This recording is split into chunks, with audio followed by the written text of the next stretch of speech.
Another big reason investing feels hard is fear. Fear of losing money, making the wrong choice, being embarrassed, starting and failing. Let me tell you something important. Fear does not mean investing is dangerous. Fear means you care. Most people are afraid because they don't understand risk properly. They think, if I invest, I could lose everything. But that's not how basic investing works.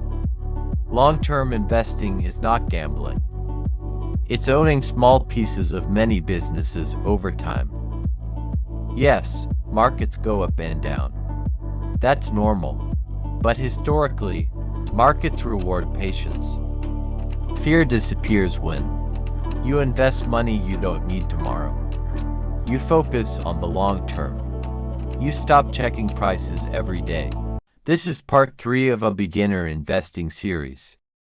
Watch part 4 next on the Daily Dollar and hit subscribe.